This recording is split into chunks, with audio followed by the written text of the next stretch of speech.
میں اپنے مرحومین کو یاد کیجئے، حاضرین مجلس کے مرحومین کے لیے، بانیان مجلس کے مرحومین کے لیے، ہمارے مرحومین کے لیے ایک مرتبہ سورۃ الفاتحہ۔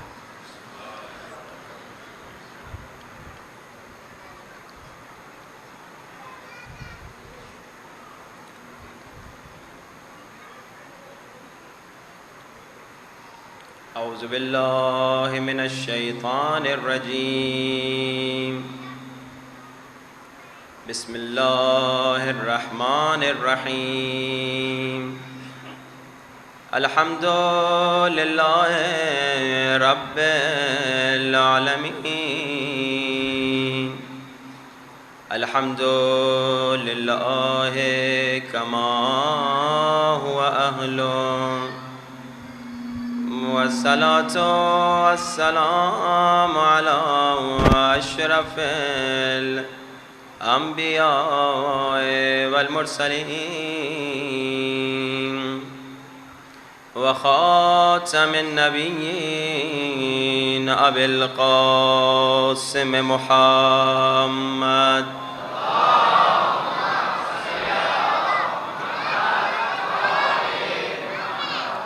الطیبین الطاہرین المعصومین۔ دعائے سرکار امام زمانہ، کوشش کریں سب مل کے میرے ساتھ پڑھیں۔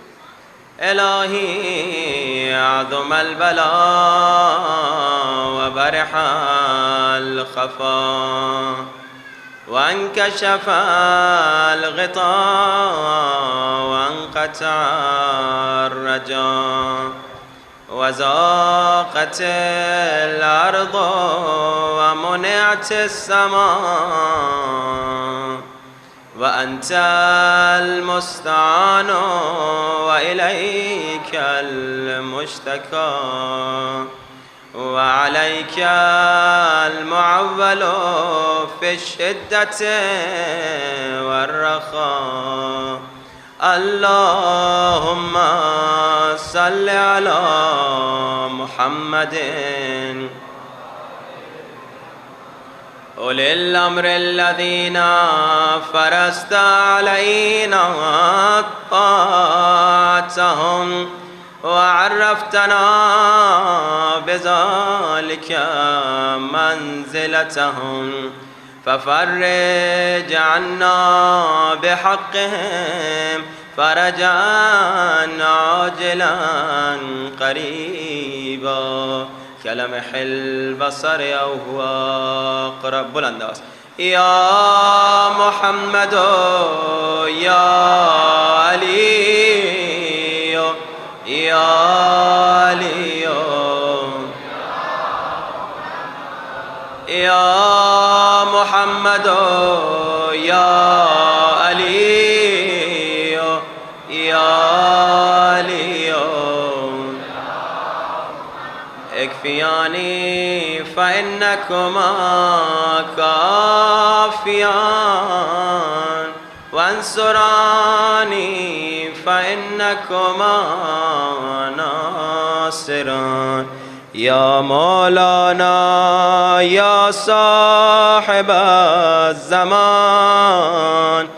الغوث الغوث ادرکنی ادرکنی الساعة الساعة العجل العجل العجل، یا ارحم الراحمین بحق محمد وآلہ الطاہرین، صلوات۔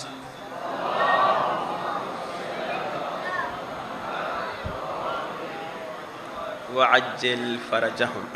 اما بعد، فقد قال الله تبارك وتعالى في كتابه المجيد: بقية الله خير لكم إن كنتم مؤمنين۔ بلند ترین صلوات۔ اللهم صل على محمد وعجل فرجهم۔ اذان واجب الاحترام، مسلسل گفتگو ہو رہی ہے کہ بقیت اللہ کون ہیں، بقیت اللہ کسے کہا جاتا ہے، بقیت اللہ کس ہستی کو کہا جاتا ہے۔ عزیزان محترم، بقیت اللہ وہ ہے جو قائم آل محمد ہے۔ بقیت اللہ کون ہے؟ بقیت اللہ وہ ہے جو فرزند فاطمہ اور احمد ہے۔ بقیت اللہ کون ہے؟ بقیت اللہ وہ ہے جو حکومت کرے گا آسمان اور زمین پر۔ بقیت اللہ کون ہے جو انتقام لے گا شہیدوں کے خون کا۔ بقیت اللہ کون ہے؟ امام زمانہ عجل اللہ تعالی فرجہ الشریف ہیں۔ بقیت اللہ کون ہیں؟ جن کا نام لے کے ہم فخر سے کہتے ہیں میرے مولا، میرے آقا، ہم دعا کرتے ہیں اے میرے مولا، اے میرے آقا، دنیا نہ مال و زر نہ وزارت کے واسطے، ہم جی رہے ہیں تیری زیارت کے واسطے۔ بقیت اللہ کون ہیں؟ جن کی زیارت کے لیے ہم جی رہے ہیں۔ اب آیت کیا کہہ رہی ہے؟ بقیت اللہ خیر لکم ان کنتم مؤمنین، کہ اگر تم مومن بن جاؤ۔ اب گفتگو ہو رہی ہے کہ مومن کون ہوتا ہے، مومن کسے کہا جاتا ہے؟ مومن وہ ہوتا ہے جس کا عقیدہ مضبوط ہوتا ہے۔ اپنے ایک عقیدے پر گفتگو ہو رہی ہے کہ ہم وسیلے سے دعا مانگتے ہیں۔ اب یہاں تک گفتگو پہنچی کہ جو ہم وسیلے سے دعا مانگتے ہیں یہ اللہ کا بھی حکم ہے، سنت رسول بھی ہے۔ اب اور آگے بڑھتے ہیں، سنت رسول کی طرف جاتے ہیں، دیکھتے ہیں اللہ کے رسول کس انداز سے دعا مانگتے ہیں۔ کل آپ نے سنا کہ جو بھی رسول کے پاس آتا تھا رسول اسی انداز سے دعا مانگتے تھے، اللہم ارحم علی فلان بحق علی، علی کے صدقے میں اس پہ رحم فرما۔ آج ایک اور روایت کی طرف اشارہ کروں، عبداللہ ابن مسعود بہت مشہور صحابی ہیں، بہت بڑے صحابی ہیں۔ ایک دن آگے رسول خدا کے پاس، کہتے ہیں یا رسول خدا، اب الفاظ پہ غور کیجیے گا، یا رسول خدا، عبداللہ ابن مسعود کہتے ہیں یا رسول خدا مجھے حق دکھائیے۔ کیا دکھائیے؟ حق دکھائیے۔ اللہ کے رسول، روایت میں ملتا ہے، اللہ کے رسول فرماتے ہیں اے عبداللہ ابن مسعود کمرے میں چلے جاؤ۔ اس نے کیا کہا؟ مجھے حق دکھائیے۔ اللہ کے رسول کہتے ہیں کمرے میں چلے جاؤ۔ اب عبداللہ ابن مسعود کہتے ہیں اللہ کے رسول کی اطاعت کرتے ہوئے حق کی تلاش میں جیسے میں کمرے میں گیا تو میں نے حق کو دیکھا، علی کو دیکھا۔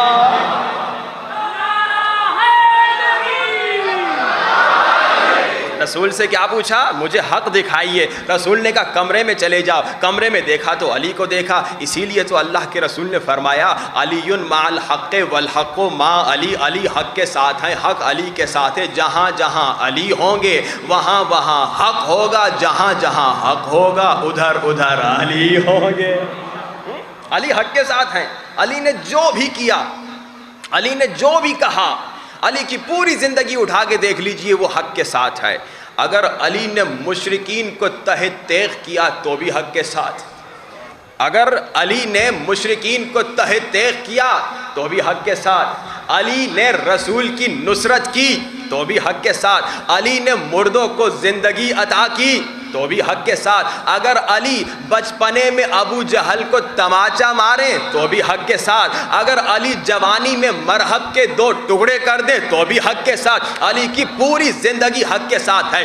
اگر علی خوارج کی صفوں میں کھلبلی مچا دیں تو بھی حق کے ساتھ، اگر علی اپنے چاہنے والوں کی دلوں میں رگوں میں شجاعت کا خون دوڑا دیں تو بھی حق کے ساتھ ہیں، اگر علی جنگ جمل پر آ جائیں تو بھی حق کے ساتھ ہیں، اگر علی کسی غریب کو گورنر بنا دیں تو بھی حق سوار ہوا ہوں۔ یہ تو لکڑی ہے، یہ تو لکڑی کا ممبر ہے، تم نے نہ نبی کو پہچانا نہ علی کو پہچانا، میں تو سوار دوش مصطفیٰ۔ صلوات پڑھیے با آواز بلند۔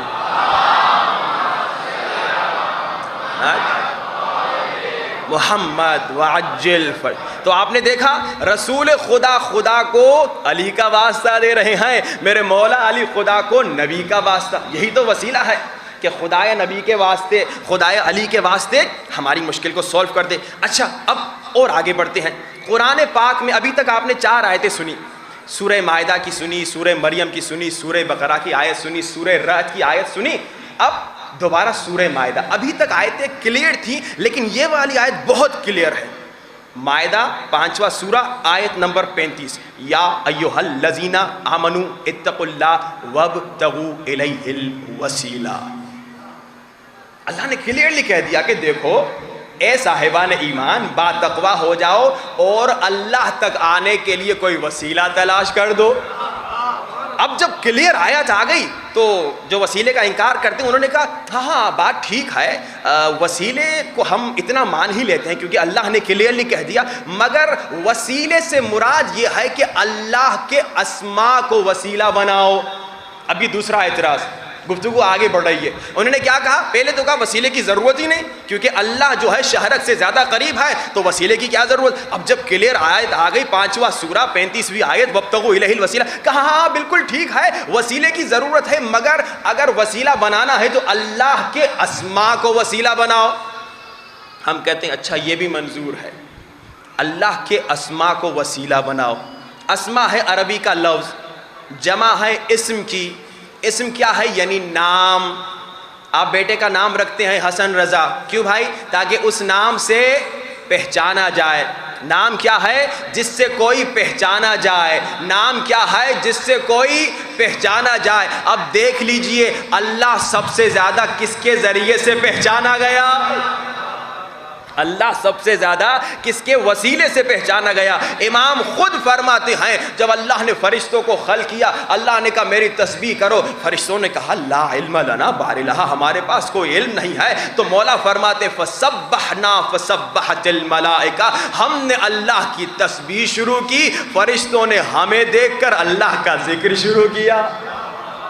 نام یعنی کسی کی پہچان، نام یعنی جس کے ذریعے سے کوئی پہچانا جائے. اب اللہ سب سے زیادہ کس کے ذریعے پہچانا گیا؟ اہل بیت کے ذریعے سے. اسی لیے امام نے فرمایا نحن اسماء اللہ، ہم ہی اللہ کے اسماء ہیں.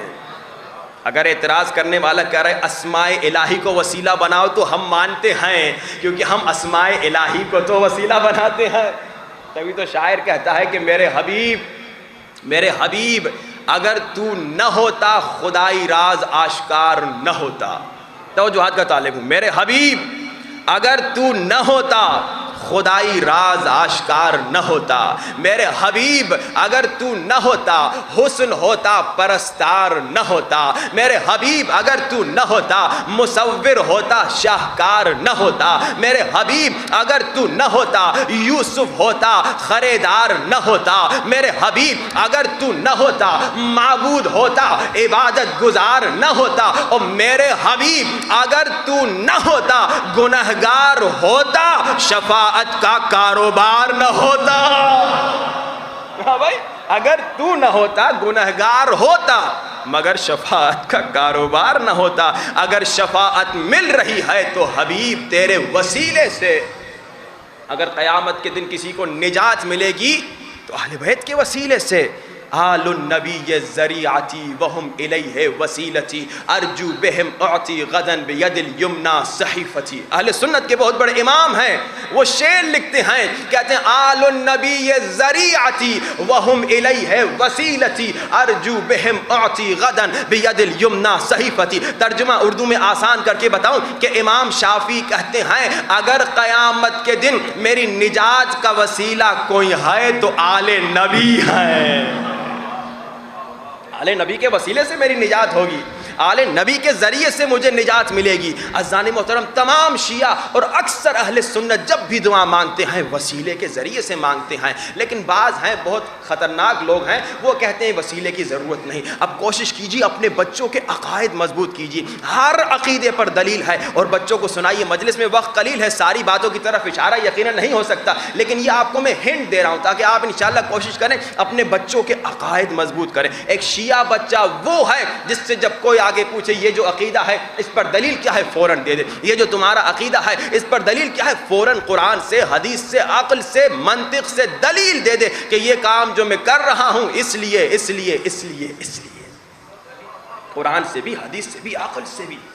اور اب مسلسل جو موضوع ہمارا چل رہا ہے کہ اہل بیت کے وسیلے سے اپنے گھرانے کو مہدوی گھر بنائیں، بہت ضروری ہے۔ آج چوتھی مجلس ہے، 5 اور مجلسیں باقی ہیں۔ اب ان دنوں میں اگر ہم خود کو نہ بدلیں تو پھر کب بدلیں؟ یہ جو ہم نے مقابلہ رکھا ہے بچوں کا، اسی لیے رکھا ہے کہ تھوڑا ہم آپ کو جھنجھوڑ لیں، باقی انشاءاللہ آپ خود آگے بڑھیں گے۔ کہ الہی عظم البلا، یہ جو دعا ہے، وہ بچے جنہوں نے ابھی تک یاد نہیں کی 7 سال سے 14 سال تک انشاءاللہ ترجمے کے ساتھ انشاءاللہ جمعرات کو آئیں، جو بھی 5 پہلے بچے آ جائیں اور صحیح سنائے ترجمے کے ساتھ، انشاءاللہ 5 بہترین گفٹ ان کو ملیں گے۔ کچھ مشہد امام رضا کے اسپیشل گفٹ ہیں اور کچھ انشاءاللہ دیگر گفٹ ملیں گے، صرف اس لیے کہ بچے کو موٹیویٹ کریں کہ میرا بچہ آج الہی عظم البلا سیکھ رہا ہے، کل انشاءاللہ زیارت آل یاسین یاد کرے گا، پرسوں دعائے احد یاد کرے گا، پھر دعائے ندبہ یاد کرے گا۔ اپنے بچوں کو صلی علی وآل محمد وعجل، اپنے بچوں کو عاشق امام زمانہ بنائیے۔ مہدوی گھرانے کی صفات، ایک صفت، مہدوی گھرانہ وہ گھر ہے جس کے ہر فرد میں محبت نہیں مودت اہل بیت ہوتی ہے، جو سب سے اعلیٰ درجہ ہے محبت کا۔ دوسرا، مہدوی گھرانہ کون سا گھر ہے؟ مہدوی گھرانہ وہ گھر ہے جس میں آپس میں محبت ہوتی ہے۔ تیسرا، کل آپ نے سنا مہدوی گھرانہ کون سا گھر ہے؟ جس میں ایثار ہوتا ہے، جس میں قربانی ہوتی ہے۔ میاں بیوی کے لیے قربانی دیتا ہے، بیوی میاں کے لیے قربانی دیتی ہے، بچے ماں باپ کے لیے قربانی دیتے ہیں، ماں باپ بچوں کے لیے قربانی۔ یہ ہے مہدوی گھرانہ۔ مہدوی گھرانے میں خود خواہی نہیں، سیلفشنس نہیں، انانیت ختم کرنا ہے۔ مہدوی گھرانہ کیا؟ جس میں انا نہیں۔ ہمارے گھروں میں دیکھیے کتنی انا ہے، میں، یہ میں بڑی خطرناک ہے۔ مہدوی گھرانہ وہ ہے جس میں میں نہیں ہے۔ پہلے ماں اپنی بیٹیوں کو سکھایا کرتی تھی کہ بیٹا کوئی ہنر میں تمہیں سکھاتی ہوں تاکہ انشاءاللہ جب تو اپنے گھر جائے گی، شادی کرے گی، میاں کو مدد کرے گی اگر حالات بگڑ گئے اپنے اس ہنر کے ذریعے سے۔ یہی تھا نا؟ آج کل ماں باپ اپنے بچوں کو کیا سکھاتے ہیں؟ بیٹا میں تمہیں علم سکھا رہی ہوں، تعلیم دے رہی ہوں تاکہ اگر میاں کے ساتھ نہیں بنی تو اپنے پاؤں پہ کھڑی ہو سکوں۔ ہے نا؟ آج کل بڑے بڑے شہروں میں تو بہت زیادہ ہو گیا ہے کہ ماں باپ یہ بچیوں کو سکھا رہے ہیں، مگر اسلام یہ نہیں سکھا رہے۔ اسلام کہہ رہے انانیت کو چھوڑو، میں کو چھوڑو۔ سب سے پہلے انا کہنے والا شیطان تھا، انا خیر منہ، بھائی میں اس سے افضل ہوں، میں اس سے بہتر ہوں، تو وہ شیطان ملعون بنا۔ ہم شیطان کے ماننے والے تو نہیں ہیں، ہم تو علی کے ماننے والے ہیں، ہم تو اہل بیت کے ماننے والے ہیں، ہم تو امام زمانہ کے ماننے والے۔ یہ انانیت مٹا دیجئے۔ ماں باپ بچوں کو، مہدوی گھرانہ یعنی کیا؟ باپ اپنے بیٹے کو سکھائے، ماں اپنی بیٹی کو سکھائے کہ بیٹا اسلام یہ سکھا رہا ہے کہ مہدوی گھرانہ وہ گھر ہے جس میں آپس میں محبت ہے، جس میں ایثار ہے، سیکریفائس ہے، قربانی ہے۔ یہ نہیں کہ میں نے تمہیں پڑھا لکھا دیا اب اپنے پاؤں پہ کھڑی ہو گئی ہو، جب میاں کے ساتھ نہیں بنی تو چلی جاؤ طلاق دے دو۔ طلاق وہ جائز چیز ہے جس سے عرش خدا ہلتا ہے جائز، بالکل جب مجبوری کی حالات ہیں پھر بھی عرش خدا ہل جاتا ہے۔ جب شیعوں میں طلاق ہوتی ہے، شیعہ بچے کی طلاق ہوتی ہے، شیعہ بچی کی طلاق ہوتی ہے، امام زمانہ کا دل ٹوٹتا ہے کہ امام زمانہ ہمارے بابا ہیں، آپ کے بچے کی خدا نخواستہ یا بچی کی طلاق ہو جائے آپ کا دل نہیں دکھے گا؟ یقیناً دل دکھے گا۔ جب شیعہ لڑکے کی یا شیعہ لڑکی کی طلاق ہوتی ہے امام کا دل دکھتا ہے، میرے بچے کا گھر ٹوٹ گیا، میری بچی کا گھر ٹوٹ گیا۔ مہدوی گھرانہ وہ ہے جس میں مرد بھی قربانی دیتا ہے، جس میں عورت بھی قربانی دیتی ہے۔ آپ نے سنا علامہ طباطبائی نے کیا کہا؟ اگر اللہ کے قریب پہنچنا ہے تو گھر کے ذریعے سے پہنچو گے۔ آج ایک اور بزرگ عالم کا واقعہ، آیت اللہ العظمی حمدانی، کہتے ہیں میں جوان تھا، جوانی میں ایک بہت بڑے عارف کے پاس گیا۔ اس بزرگ عارف عالم کا نام ہے آیت اللہ العظمی نخودکی۔ اچھا، یہ نخود فارسی میں چنے کو بولتے ہیں، ان کا نام نخودکی کیوں پڑا؟ سنیے کتنے بڑے عارف تھے یہ۔ آیت اللہ نخودکی کی قبر جو ہے مشہد میں سین انقلاب میں حرم امام رضا میں ہے۔ آیت اللہ نخودکی اتنے بڑے عارف تھے اور اتنے بڑے عاشق خدا تھے کہ ایک حرم کا خادم بتاتا ہے، شاہ کے زمانے میں حرم 24 گھنٹے کھلا نہیں تھا، رات کو 12 بجے بند کر دیتے تھے، پھر صبح آ کے کھولتے تھے۔ تو یہ خادم بتاتے ہیں برف ہو رہی تھی شدید، میں نے دیکھا کہ سب چلے گئے، سارے دروازے بند ہو گئے، بس آخری دروازہ بند کر کے میں نے نکلنا تھا۔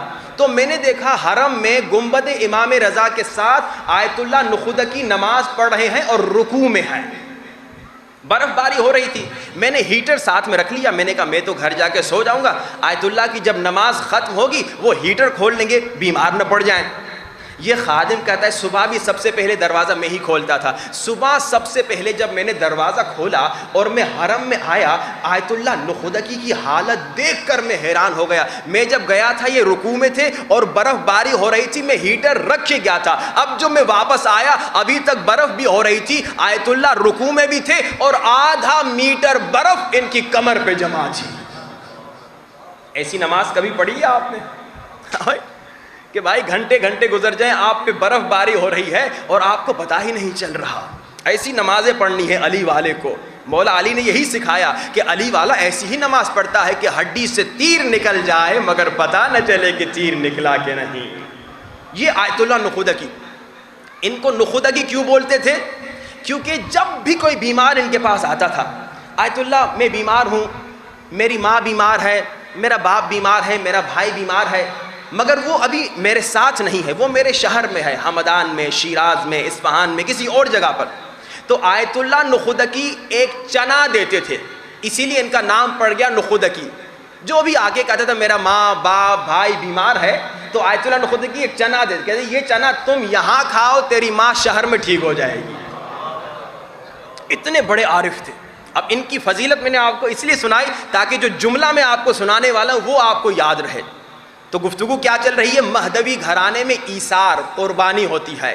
مہدوی گھرانہ وہ گھر ہے جس میں اخلاق سے زندگی چلتی ہے. اب یہ سنیے, آیت اللہ العظمیٰ ہمدانی کہتے ہیں میں اس آیت اللہ نخودکی کے پاس گیا جو پوری رات نماز پڑھ رہے ہیں, آدھا میٹر برف ان کی پیٹھ پر ہے, جو ایک چنا دیتے ہیں, بیمار اپنے شہر میں شفایاب ہو جاتا ہے, ٹھیک ہو جاتا ہے. اب آیت اللہ نخودکی کے پاس آیت اللہ ہمدانی کہتے ہیں جوانی میں گیا. اس وقت آیت اللہ ہمدانی آیت اللہ نہیں تھے. آیت اللہ ہمدانی بہت بڑے عالم اور عارف ہیں. کہتے ہیں جب میں جوان تھا آیت اللہ نخودکی کے پاس گیا, میں نے کہا آیت اللہ مجھے کوئی نسخہ دیجئے عارف بننے کے لیے.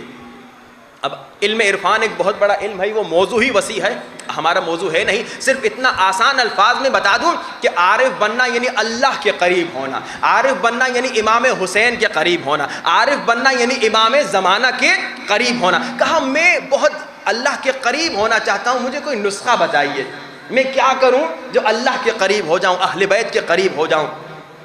تو آیت اللہ نخودکی نے بڑا پیارا جملہ کہا, بس 2 لفظ, فارسی کے ہیں, ترجمہ سناتا ہوں. کہا نارنج و نرنجان. کیا ترجمہ؟ نارنج و نرنجان. کہا نہ کسی کو تکلیف دو نہ کسی سے تکلیف لو. پتہ نہیں جملہ آپ سمجھے گے نہیں. آیت اللہ ہمدانی تو نہیں سمجھے.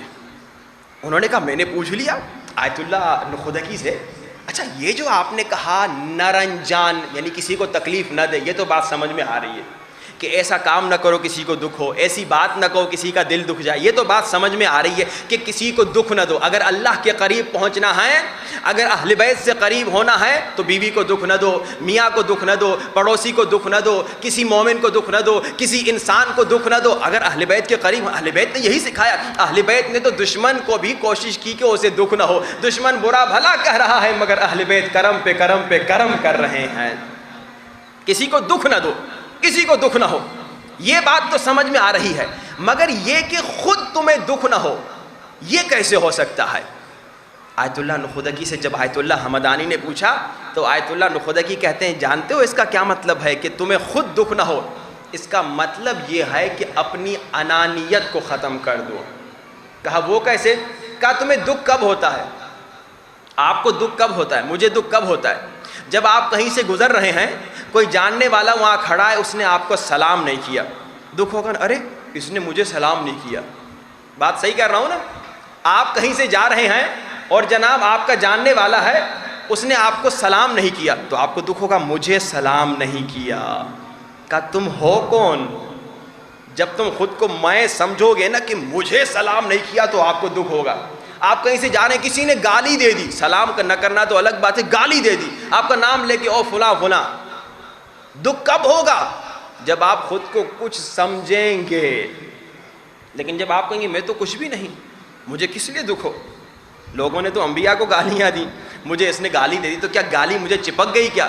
گالی دینے والا خود بیچارہ عذاب میں ہے، وہ خود اپنے لیے بچھو بنا رہا ہے، مجھے کیا تکلیف؟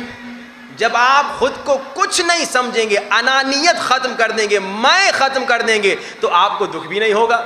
دکھ ہمیشہ اسی وقت ہوتا ہے، اچھا 4-5 دوست ہیں، کسی نے بلایا سب کو گھر پہ دعوت پہ، آپ کو نہیں بلایا، اچھا دیکھا مجھے نہیں بلایا، کیوں بھائی؟ میں کون ہوں؟ آپ کون ہیں؟ یہ انانیت سب سے بڑی خطرناک شیطان کی سازش ہے، جو اگر کسی کے اندر آ گئی وہ انسان دنیا میں بھی تباہ، آخرت میں بھی تباہ۔ میں کون ہوں؟ اکثر دیکھیے یہ نظر آ رہا ہے مومنین، میں سید ہوں، میں عالم ہوں، میں پروفیسر ہوں، میں ڈاکٹر ہوں، میں مالدار ہوں، میں تاجر ہوں، میں حسین ہوں۔ تو کون ہے؟ کس بات پہ غرور، کس بات پہ تکبر؟ یہی میں حسین سے حسین انسان، مالدار سے مالدار ترین انسان، سب سے بڑا مشہور ترین انسان، جتنے بھی انسان کے پاس پاورز ہوں، جتنا بڑا انسان ہو، جب مرے گا تو وہ بھی قبر میں مٹی کے منوں کے نیچے جائے گا۔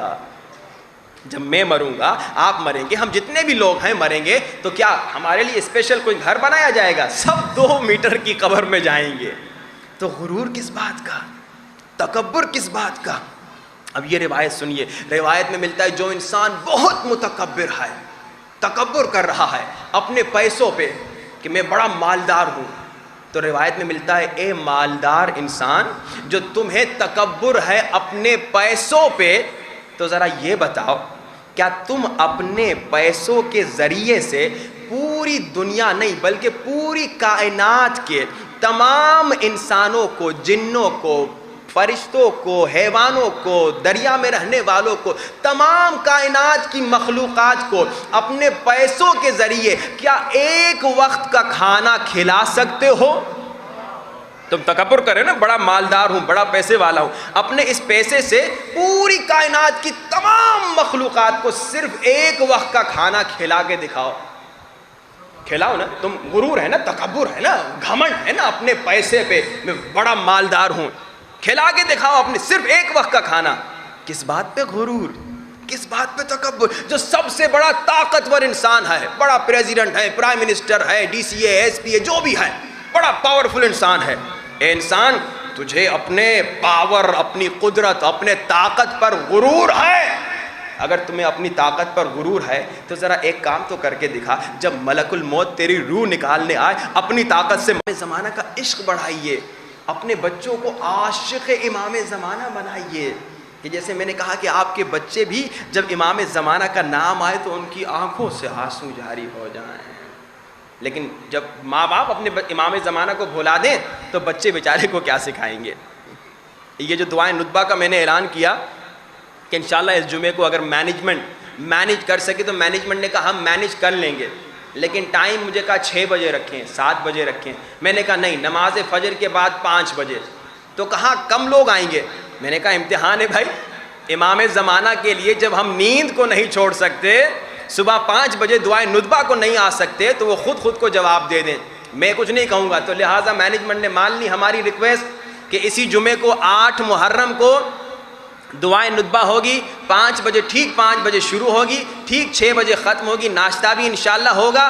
اب دیکھیں گے کہ کتنے لوگ آتے ہیں، ماشاءاللہ ابھی کتنے لوگ ہیں، 200 300 400 500 1000 مجھے نہیں معلوم۔ اب اگر اتنے مومنین آ گئے صبح دعائیں ندبہ کو اپنی نیند کو چھوڑ کے، اس کا مطلب ہے کہ بڑے عاشق ہیں۔ لیکن 10 تھے، 20 تھے، 30 تھے، 40 تھے، 50 تھے، کم مومنین آئے تو پھر وہ جو نہیں آئے وہ خود کو کہہ دے کہ میں کیوں نہیں آیا۔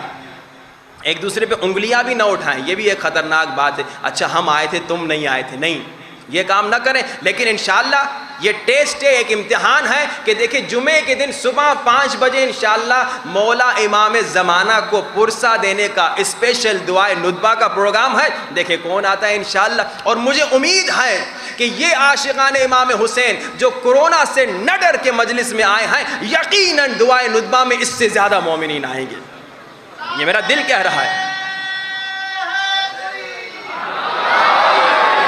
آئیے امام زمانہ کو یاد کریں، امام زمانہ ہماری جان ہیں، ہماری پہچان ہیں، امام ہمیشہ ہمارے لیے دعا کرتے ہیں۔ ایک روایت کے مطابق امام دن میں کئی مرتبہ ہمارے لیے دعا کر رہے ہیں، میرے اللہ میرے مومنین، میرے چاہنے والوں کی مشکلات کو دور کر دے، مگر ہم کتنی مرتبہ امام کو یاد کر رہے ہیں؟ ہم کہ تہران میں ایک لڑکا رہتا تھا یونیورسٹی میں، بڑا بے دین تھا، مسلمان تھا، شیعہ تھا مگر بے دین تھا، اتنا بے دین تھا کہ ایران میں رہتے ہوئے شراب پیتا تھا، حالانکہ ایران وہ ملک ہے جہاں شراب نہیں ملتی، کوئی چھپے چھپے ملے تو ملے، مگر یہ ایران میں بیٹھ کر بھی شراب پیتا تھا، بڑا بے دین لڑکا تھا، مگر شیعہ بھی تھا، زبانی شیعہ، مومن تھا مگر وہ زبانی والا مومن، اصلی والا جو ہم کہتے ہیں زبان کے ساتھ دل بولا علی مولا علی مولا، وہ والا نہیں تھا۔ اب جناب کہتا ہے کہ قم اور تہران میں 1-1.5 گھنٹے کا راستہ ہے، ہر مہینے ایک گروپ اسٹوڈنٹس کا قم جاتا تھا زیارت حضرت معصومہ سلام اللہ علیہا۔ صلوات نہیں پڑھیں گے؟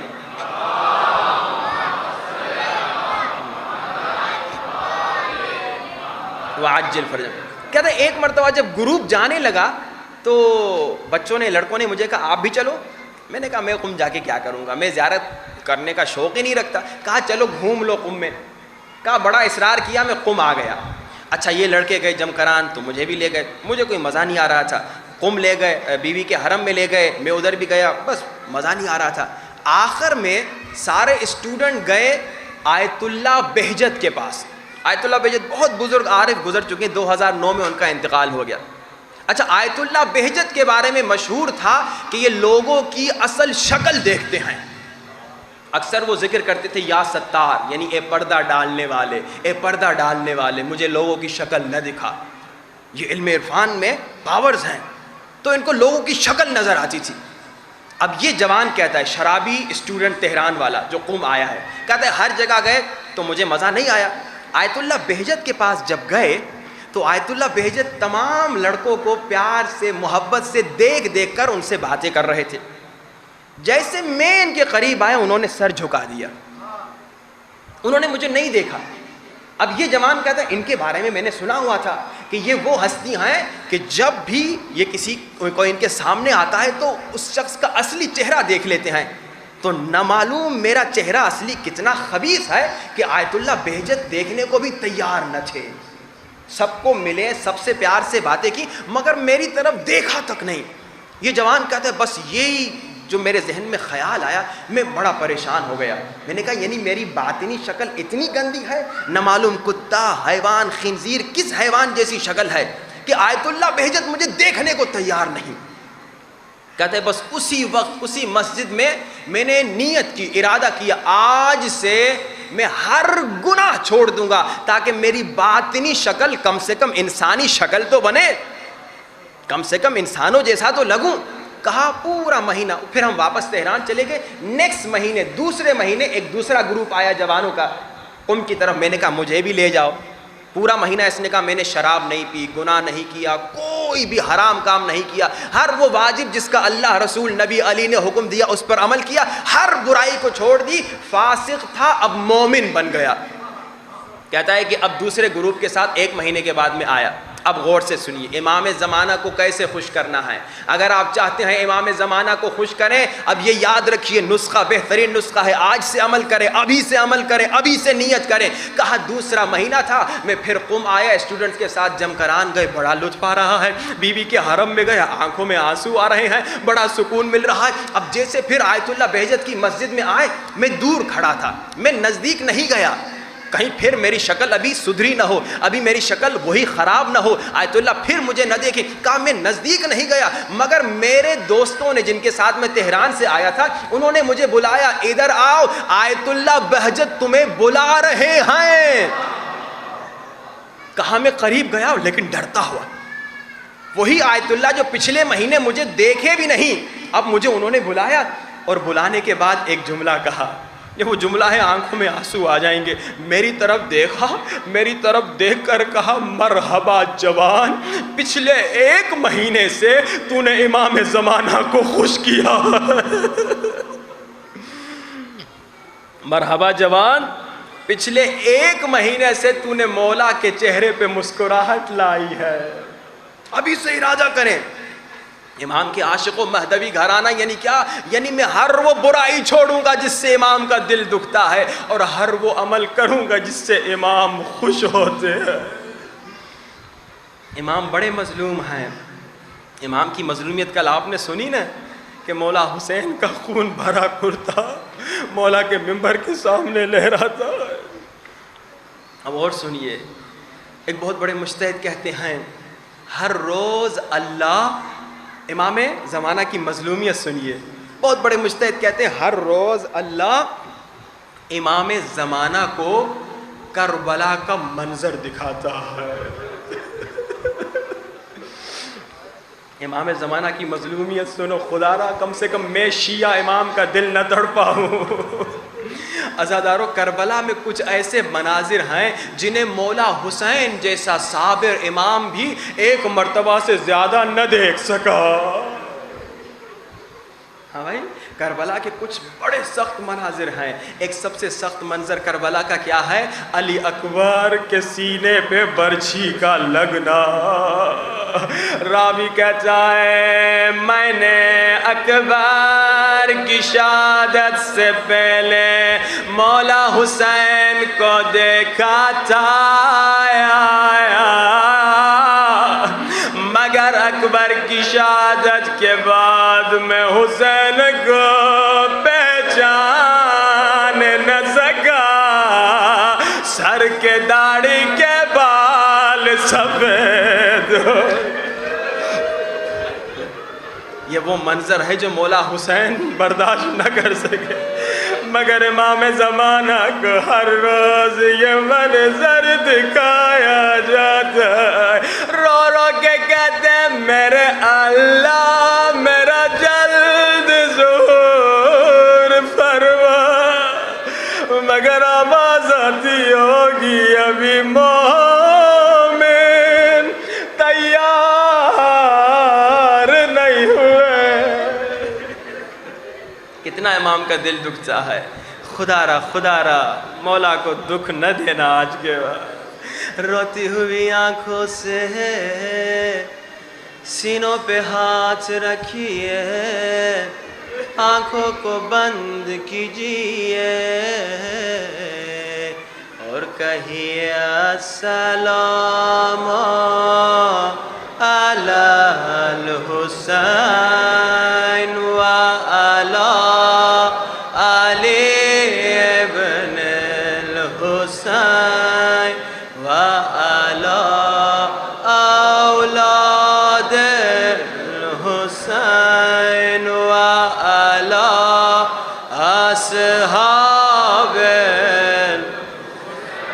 آنکھوں کو بند کیجیے، بلند آواز سے سب مل کے السلام علی الحسین و علی علی ابن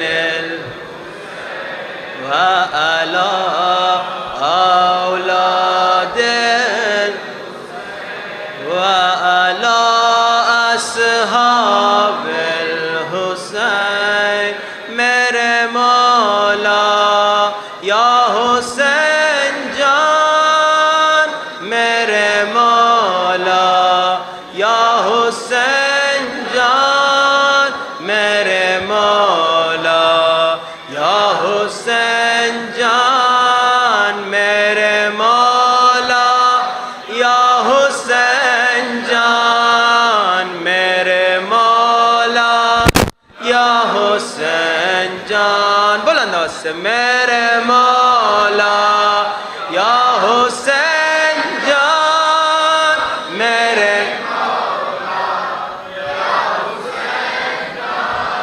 میرے مولا یا حسین جان، میرے مولا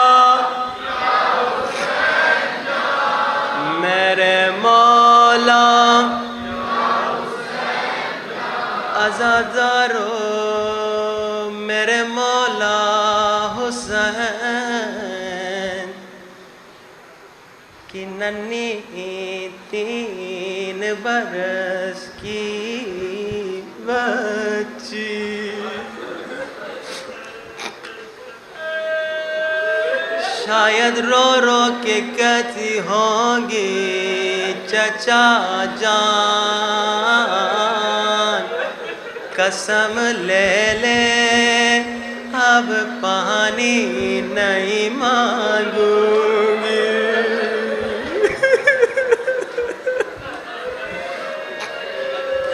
چچا جان تھوڑی دیر کے لیے ذرا میرے پاس آئیے میرے چہرے پہ نظر کیجیے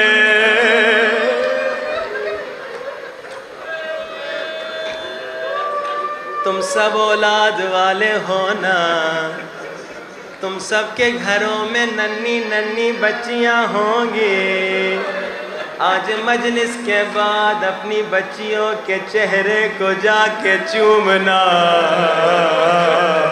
کیا ننھی بچی کو کوئی تماچا مارتا ہے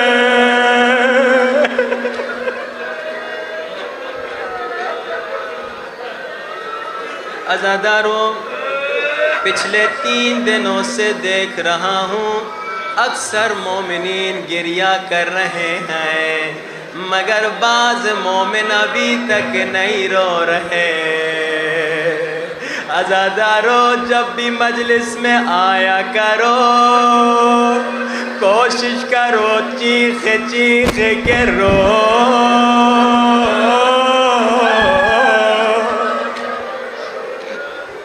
پتہ ہے کیوں کیونکہ مجلس میں بی بی سکینہ آتی ہے جب عزاداروں کو روتا دیکھتی ہوگی شاید پھوپھی زینب سے پوچھتی ہوگی پھوپھی اماں یہ کون ہے یہ میرے بابا کو کیوں رو رہے ہیں بی بی زینب کہتی ہوگی سکینہ یہ تمہارے بابا کے عزادار ہیں مجھے نہیں معلوم شاید بی بی سکینہ رو کر کہتی ہوں گی پھوپھی اماں اگر یہ عزادار کربلا میں ہوتے پھوپھی اماں جب آپ روتے ہیں عجب نہیں بی بی سکینہ رو کے کہتی پھوپھی اماں اگر یہ رونے والے کربلا میں ہوتے پھوپھی اماں تیری چادر او بچ جاتی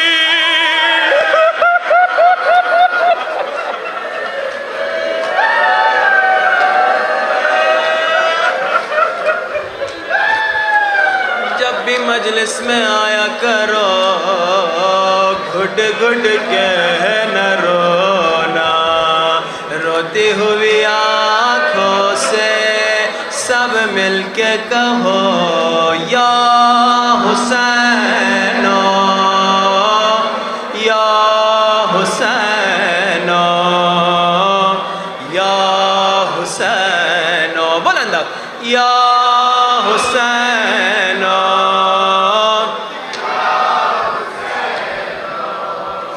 یا حسین فارسی کا ایک نوحہ سنانا چاہتا ہوں بی بی سکینہ کے مصائب ایران میں اس طرح سے پڑھتے ہیں شاعر کہتا ہے بیٹی اپنے بابا سے باتیں کر رہی ہے شاید سکینہ نے یہ باتیں کہیں اور ترجمہ بھی سناؤں گا دل تڑپ جائے گا شاعر کہتا ہے بی بی سکینہ رو رو کے بابا کو کہتی ہے بابا جو نام حسین آپ کی ننھی بچی کیسے آپ سے بات کرتی ہے، وہ تصور کیجئے. میرے بابا حسین.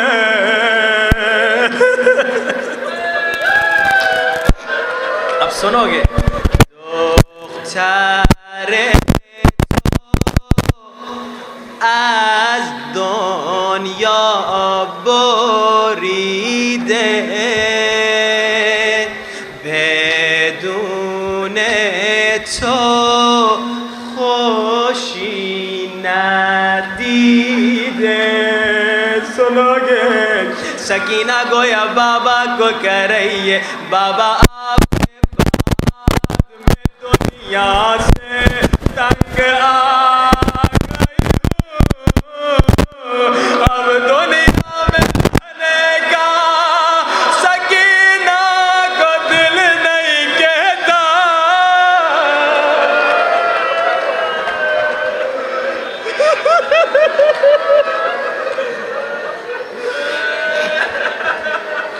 دوسرے جملے کا ترجمہ سنو گے. بدون تو خوشی ندیدے. بابا آپ کے جانے کے بعد سکینہ نے کوئی خوشی نہیں دیکھی.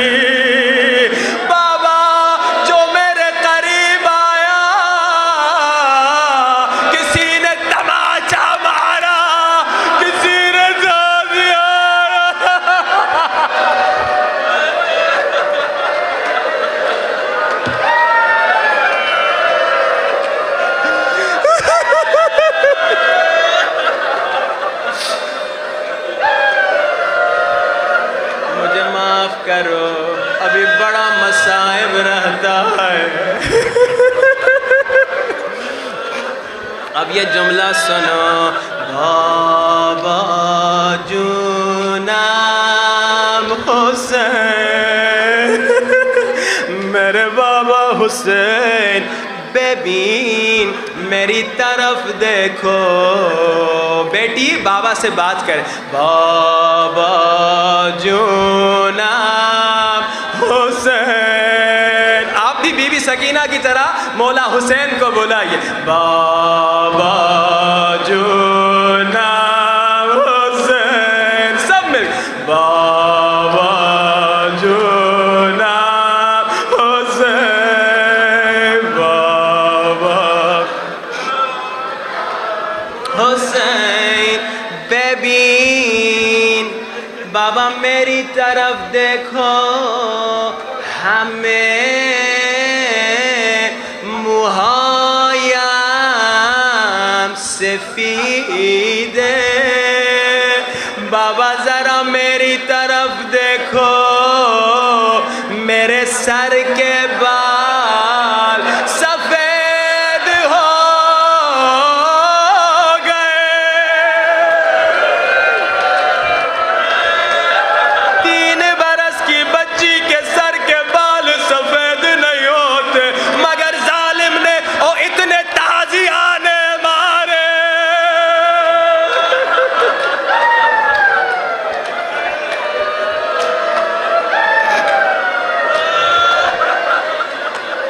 بابا جونم حسین میرے بابا حسین.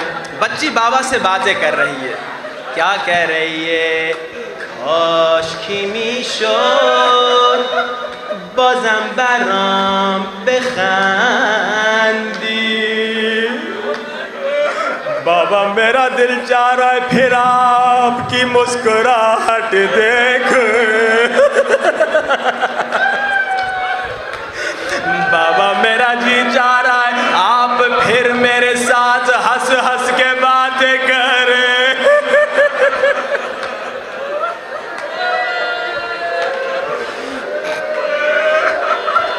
کاش کی میشد بازم برام بخندی. چشای زخمی تو دیگر برام نبندی. کاش کہ اپنی زخمی آنکھوں کو آپ بند نہ کریں.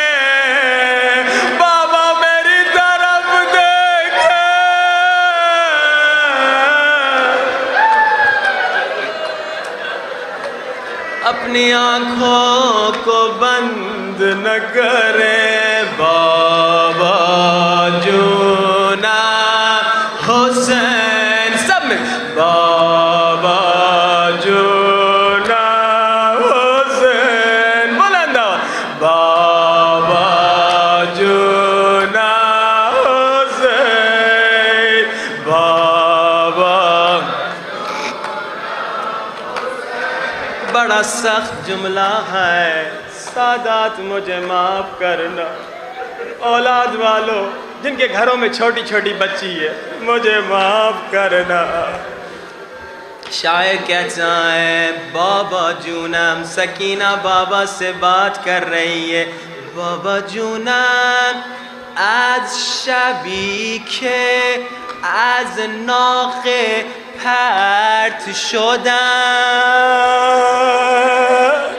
بابا جس دن میں اونٹ سے زمین پہ گری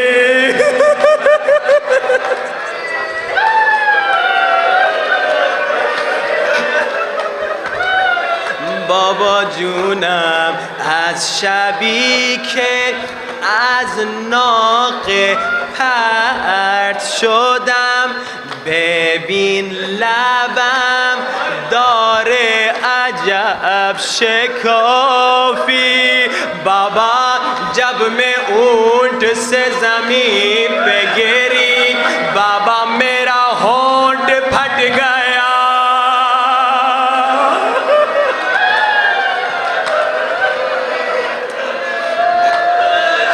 شاید بچے پوچھیں سکینہ کا ہونٹ کیسے پھٹا میں جواب نہیں دوں گا امام زمانہ زیارت ناہیہ میں فرماتے ہیں میرا سلام میری ان پھپھیوں پر جن کے ہاتھ گردنوں کے پیچھے بندھے تھے سکینہ کے ہاتھ بندھے تھے ہائے اونٹ سے زمین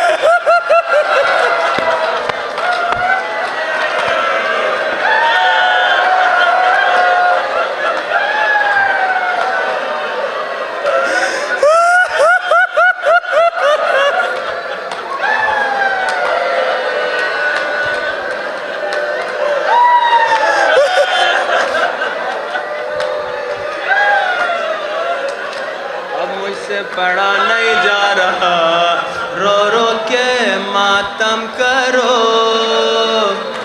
مولا امام زمانہ کو بلاؤ یا مہدی مولا مولا جلدی آ سب مل کے یا مہدی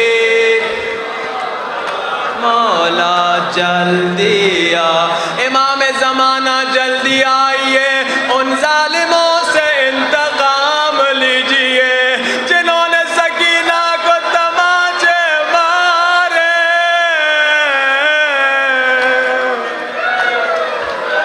یا مہدی مولا مولا جلدی آ سب مل یا مہدی مولا مولا جلدی آ یا مہدی مولا مولا خدایا تجھ بی بی سکینہ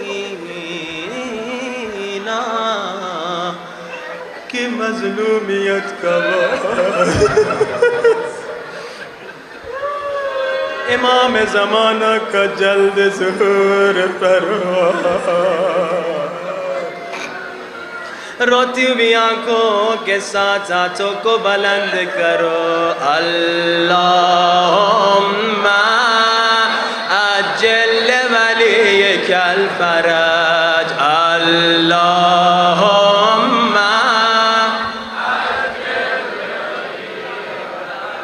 میرے اللہ امام زمانہ کا جلد ظہور فرما